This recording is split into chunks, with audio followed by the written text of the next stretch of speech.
Hi friends, இன்றைக்கி நம்ம என்ன டிஷ் பண்ண போகிறோம்? பாவக்காய் கிரேவி. சுட சுட சாதத்துக்கு பிசைஞ்சு சாப்பிட்டா அவ்வளோ டேஸ்ட்டாக இருக்கும். ஓகே, எப்படி பண்ணலான்னு பார்க்கலாம் வாங்க. அதுக்குள்ளே இன்பா கிரிட்டிஷ் சேனலை லைக் பண்ணுங்கள், கமெண்ட் பண்ணுங்கள், ஃபாலோ பண்ணுங்கள், சேனலை சப்ஸ்கிரைப் பண்ணுங்கள், மறக்காமல் பெல் பட்டன் போட்டுருங்க. இப்போது பாவக்காய் கிரேவி எப்படி செய்யலான்னு பார்க்கலாம் வாங்க. ஃபஸ்ட்டு கேஸ் பற்ற வச்சுக்கலாம்.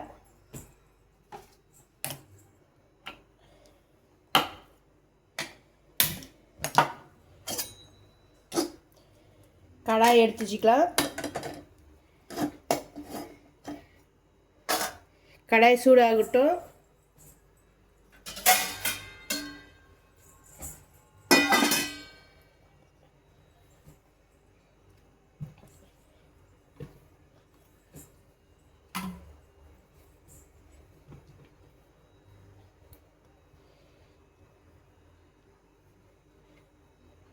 எண்ணெய் ஊற்றிக்கலாம்.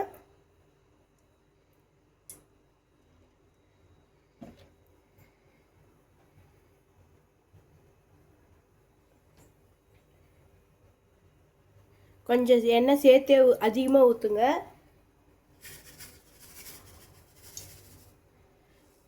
கடுகு ஒரு ஸ்பூன் போட்டுக்கலாம்.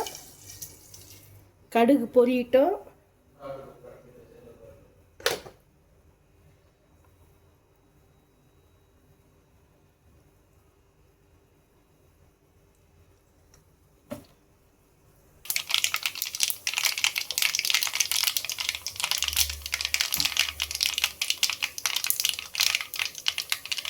கடுகு பொரிஞ்சிருச்சு. இப்போ அரை டேபிள் ஸ்பூன் வெந்தயம் போட்டுக்கலாம்.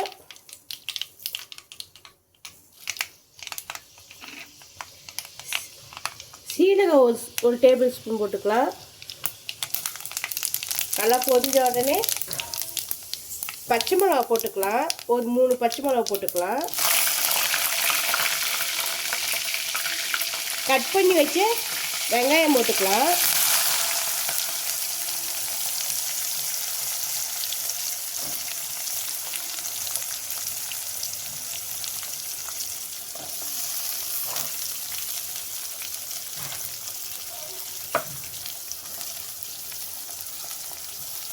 நல்லா பொன்னிறமாக வரட்டும். நல்லா பொன்னிறமாக வரட்டும்.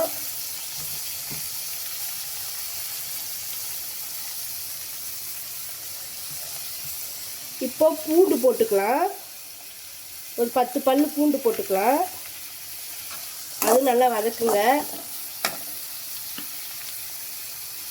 சீக்கிரம் வெங்காயம் வதங்கணுன்னா கல்லுப்பு போட்டுக்கலாம்.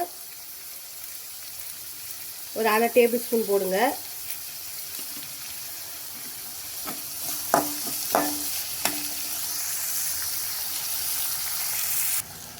பாருங்கள், நல்லா வெங்காயம் வதங்கிடுச்சு. இப்போ தக்காளி போட்டுக்கலாம். நான் ஒரு தக்காளி பழம் வெட்டி வச்சுருக்கேன்.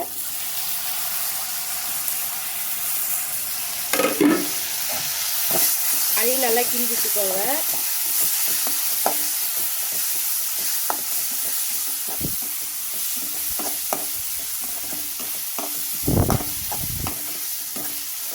நல்லா வதங்கட்டும்.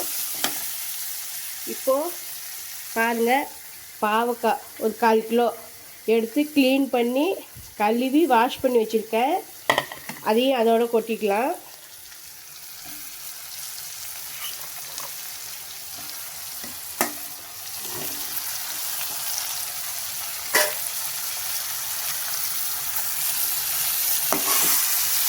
நல்லா கிண்டி விடுங்க.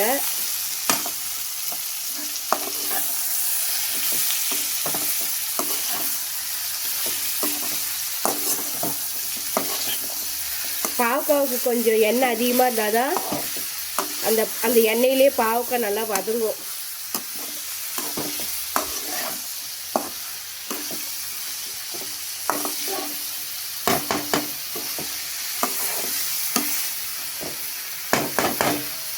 இப்போது மூடி வைக்கலாம். பாவக்காய் கொஞ்சம் வேகட்டும். இப்போது பாவக்காய் வெந்துச்சான்னு பார்க்கலாம். பாருங்கள், பாவக்காய் வெந்து பாருங்கள். அந்த எண்ணெயிலே பார்த்தீங்களா, எண்ணெயிலே பாருங்கள் நல்லா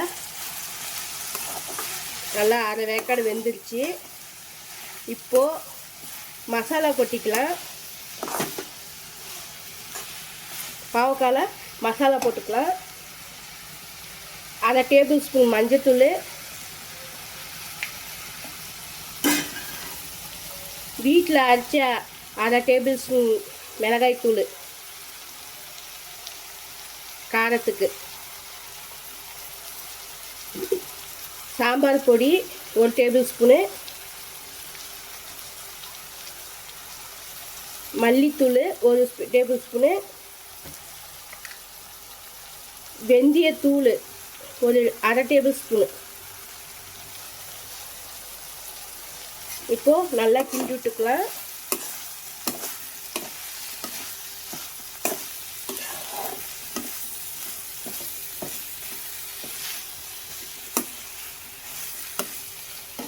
இப்போது அரை டேபிள் ஸ்பூன் தண்ணி ஊற்றிக்கலாம். அரை டம்ளர் தண்ணி ஊற்றிக்கலாம். காய் கொஞ்சம் இன்னும் வேகட்டும். நான் மிளகாய் தூள் போட்டேன் இல்லைங்களா, வீட்டில் அரைச்சேன்னு சொல்லிட்டு, அதுலேயே காஷ்மீர் மிளகாய் தூளும் போட்டிருக்கேன் கலர் கொடுக்கறதுக்காக. தனியாக போடணுன்னு இல்லை, அதுலேயே இருக்குது. ஓகே ஃப்ரெண்ட்ஸ், வேகட்டும். வெந்தோடனே பார்க்கலாம். அதுக்குள்ளே வேகட்டும். அதுக்குள்ளே நம்ம கொஞ்சமாக மசாலா ரெடி பண்ணிட்டு வந்துடலாம். இப்போது நெல்லிக்காய் சின்ன நெல்லிக்காய் சைஸில் புளி ஊற வச்சுருக்கேன். அது கொஞ்சம் ஊறட்டும். பாவக்காய் குழம்புக்கு கொஞ்சம் புளி கரைச்சி ஊற்றுனா நல்லாயிருக்கும். பாருங்கள், ஒரு 2 கீத்து தேங்காய் பேஸ்ட்டு அரைச்சிட்டு வந்துடலாம். இப்போது காய் வெந்துருச்சான்னு பார்க்கலாம். பாருங்கள், நல்லாவே வெந்துருச்சு. நல்லா எண்ணெய் பிரிஞ்சு வந்துருச்சு பார்த்தீங்களா. இப்போது நம்ம புளி தண்ணி ஊற்றிக்கலாம்.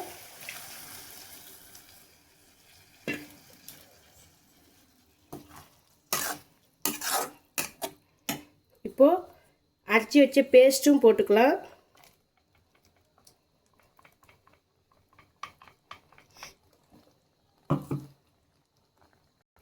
இப்போ குழம்பு கொதிச்சான்னு பார்க்கலாம். பாருங்கள், நல்லா கொதிச்சிருச்சு. பாருங்கள், நல்லா கொதிச்சிருச்சு. சூப்பராக குழம்பு கொதிச்சிருச்சு. இப்போ கொத்தமல்லி தழை தூவி இறக்கிட வேண்டியதான். ஃப்ரெண்ட்ஸ், உங்களுக்கும் இந்த பாவக்காய் குழம்பு பிடிச்சிருக்குன்னு நினைக்கிறேன். சுட சுட சாதத்தில் பிசைஞ்சு சாப்பிடுங்க, அவ்வளோ டேஸ்ட்டாக இருக்கும். சர்க்கரை, பிபி, கொலஸ்ட்ரால் இருக்கிறவங்கெல்லாம் வாரத்தில் 2 டைம் சேர்த்துக்கலாம். பாவக்காய் குழம்பு பொரியலோ குழம்போ வச்சு சாப்பிடுங்க. குழந்தைங்க வீட்டில் இருந்தாங்கன்னா வயிற்றில் பூச்சி இருந்தாலும் செத்து போயிடும். ஓகே ஃப்ரெண்ட்ஸ், இன்பா கிருத்திஸ் சேனலை லைக் பண்ணுங்கள், கமெண்ட் பண்ணுங்கள், ஃபாலோ பண்ணுங்கள்.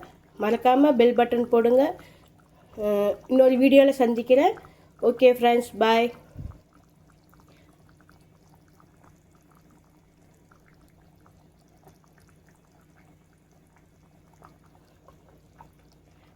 உங்களுக்கு கமெண்டில் சொல்லுங்கள், உங்களுக்கு வேறு என்ன ரெசிபி வேணும்னு சொன்னீங்கன்னா நான் அதையும் செஞ்சு வீடியோவாக போடுவேன்.